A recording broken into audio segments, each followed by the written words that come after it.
afternoon, and welcome to another episode of my show, Rasta Money, Introduction to Education about Bitcoin and cryptocurrency technology. And today I want to start off with the fact that the show will be looking at digital decentralized currencies from an Afrocentric perspective and seeing how we can use it to raise the vibration of our African continent to compete in the global economic field where this new technology will become really predominant. So I'm inspired to do this show by the teachings of His Majesty Marcus Garvey, the prophet, who said that we can not be a man unless we have control of our own education, our own military, our own army, and specifically the minds of our young and our youth. And I want to help us educate ourselves about this new technology that's going to become very important in the near future. Bitcoin today has a price of currently around $8,100. It's up from about $7,600 yesterday, and it looks like that it will probably continue to get higher in price right now. And so that doesn't mean that it can't go lower in price, because it definitely could, because Bitcoin, just like any other commodity or currency or economic value that's traded, it can go either up or it can either go down. Now, Bitcoin and blockchain technology is very advanced computer tech, and most of the globe will not be using it for a while because they don't understand it. So there will be a lot of people like me who will be coming online and on different platforms and trying to explain the technology behind it. Since Bitcoin's birth, there has been, first of all, as you can see, I'm here in San Juan, Puerto Rico, in my office, which is the beach where I love to work. So hopefully I can continue to do my work from this location, and that's why I hopefully can, help people to get into this space, and then we can all become more financially independent and more financially literate, especially in this new technology. After Bitcoin's creation, there has been hundreds of other currencies that has been created. According to the website coinmarketcap.com, which is a website which lists all the cryptocurrencies that are available today, their price, and where they are traded, and a bunch of other information. And like I said, there are hundreds of other cryptocurrencies that's been created since Bitcoin. Bitcoin was the first one, but now we have lots of other cryptocurrencies, and according to, like I said, coinmarketcap.com, there are now 1,565 different coins that are being traded. So not all of them are valuable. Some of them are going to be complete scams. Some of them probably will have tech that is good as Bitcoin. Some of them will probably have tech that is better than Bitcoin. Some of them will integrate Bitcoin with their tech, and so there's a lot of technology going on in this space. This is probably the number one field that computer programmers and technologists and people who are just into technology are spending their time and their resources and their education right now. I will start to name some of the cryptocurrencies that are in existence right now. Probably let's just name the top 10 according to coinmarketcap.com. The top 10 is Bitcoin at $8,100 approximately, Ethereum at $516 approximately, Ripple, which is, some say, a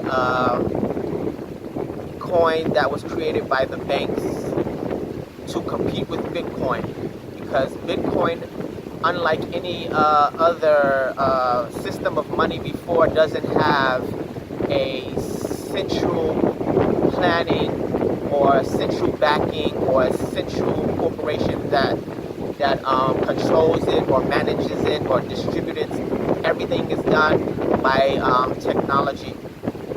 And so I will talk about that a little more in a minute. But another cryptocurrency is Bitcoin Cash, which is number 4. Number 5 is Litecoin. Number 6 is EOS. Number 7 is Cardano. Number 8 is Stellar. Number 9 is Neo. And number 10 on the list right now is IOTA. Bitcoin Cash is worth $766. Litecoin is worth $131. EOS is worth $9.03. Cardano is worth 21 cents. Stellar is worth 26 cents. Neo is worth $66.52. And IOTA is worth $1.47. I will be coming with more information, probably starting on a weekly basis. I will be posting this, as you will see, on Steemit, and that's a new platform similar to Facebook and other platforms that are coming along, like Minds, where you can post your content and actually make money from posting your content, unlike Facebook, who takes your data and make money off of it and sells your information to advertisers. Well, now there are platforms where they will pay you for putting up your content, and that way you make your own money from posting up your own content and creating your own content. So this is my my video blog, and I will be educating people about Bitcoin and the technology behind it, which is the blockchain. So, like I said, those are the top 10 currencies right now that are being traded. And the thing that I want to start off with is the fact that this is a very new field in technology and a very new field in finance. And when something like this comes along, there's going to be a lot of people who are going to be trying to take advantage and scam people out of their money. So one thing I want everybody to know is that they have to be very careful where they get their information. And the best thing you can do before you make any financial decisions is study and get as much information as you can. Because if you don't know what you're doing, people will take your money. And this is probably attracting the number one place that attracting scammers today is the cryptocurrency space. Now we call it cryptocurrency because most of these currencies are controlled by cryptography. Cryptography is something that was created by people like the NSA, government institutions that want to encrypt and protect their information when they communicate. People like in the CIA or government institutions, when they communicate across the internet, they don't want people to be able to eavesdrop and listen in or grab their information and see what they're talking about. So they cryptographically secure it. So even if somebody is listening in, they don't know what they're saying. Now this whole thing of cryptographically securing your information started way back during World War II when during the Nazis communication, the Ally wanted to figure out what they were communicating about, and there's a movie called Enigma that you can learn more about that. Now, Bitcoin is controlled by math and cryptography, and was created by a guy by the name of Satoshi Nakamoto. Nobody knows who Satoshi Nakamoto is, whether it was one person or a group of people. So Satoshi Nakamoto is his alias that he used until this day, since nobody still doesn't know who that is. So when you're getting your information, make sure that you're getting your information from somebody who knows what they're doing.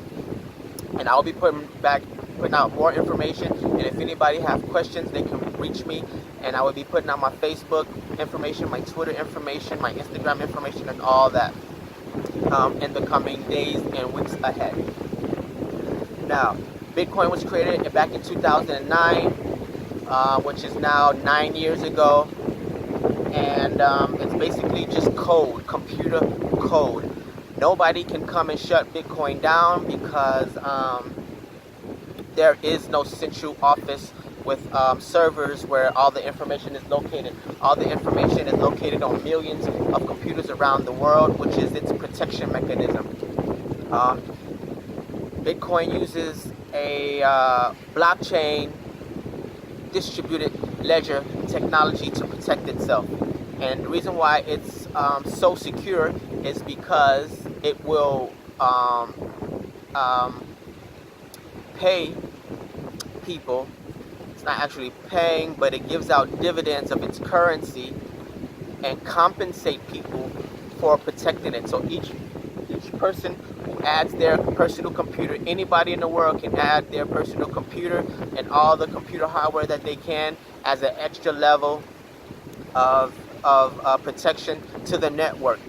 And it's totally open source and free. Nobody can tell you not to. If you want to get into Bitcoin and add your software and your hardware to the platform, you can do so, and nobody can tell you not to do it unless the government start making it illegal. And that's another subject for another day, because regulations will be coming along, because this Bitcoin was created to compete with other currencies. Like right now, the dollar is the global world currency, but Bitcoin may take over that position in the future. And this is how governments around the world make their money. This is how big corporations make their money. This is how the Federal Reserve makes its money. So it's not going to just let some other platform come in and take over what they're usually getting compensated for, because the Federal Reserve makes its money by lending to the United States government and by selling and by buying the United States government bonds.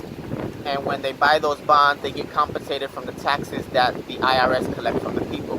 And we are trying to get around this right now.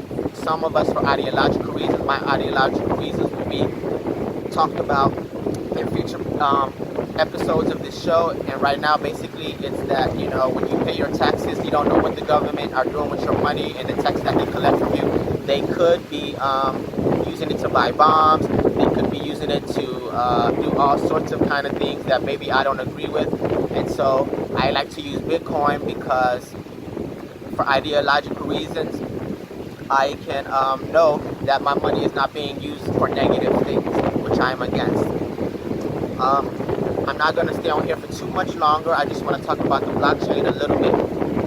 So what happens is that you connect your computer, you download the blockchain. The blockchain is a total history of all the transactions that's ever made. When you do a transaction with Visa, somebody has to approve that transaction in an office somewhere. With Bitcoin, it's done automatically without any human intervention.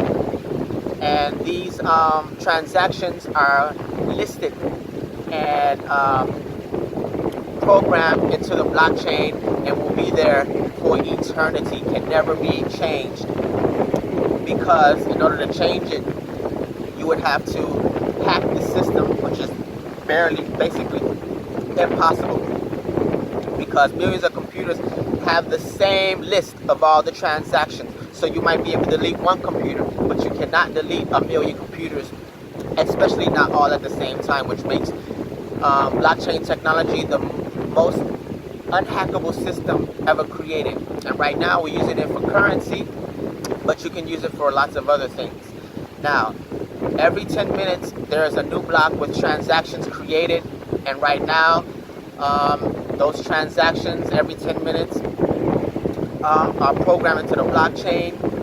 And you know, it's not as many transactions as, let's say, Visa and MasterCard can do in 10 minutes, but that's changing because now we have a new system called the Lightning Network, and that will be for another show as well.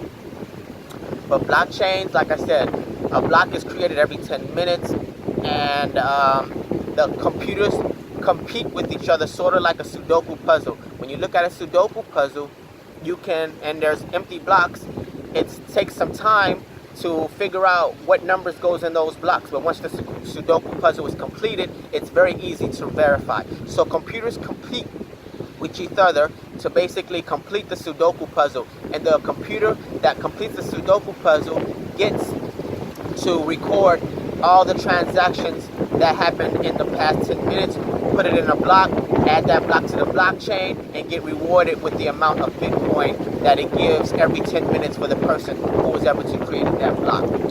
Now, this is my introduction into blockchain technology, and we will be going more into depth into that and talking about cryptocurrencies and which ones are better, which ones are worse, and not only that, but a lot of other good and juicy topics in this new world that we are creating. We are no longer going to be subject to governments using our energy and taking our money and taking our time and using it for wherever purposes they want to. Now we can control our own finances. Thank you for tuning in, and peace, love, and happiness to all good, loving human beings across the world. Peace.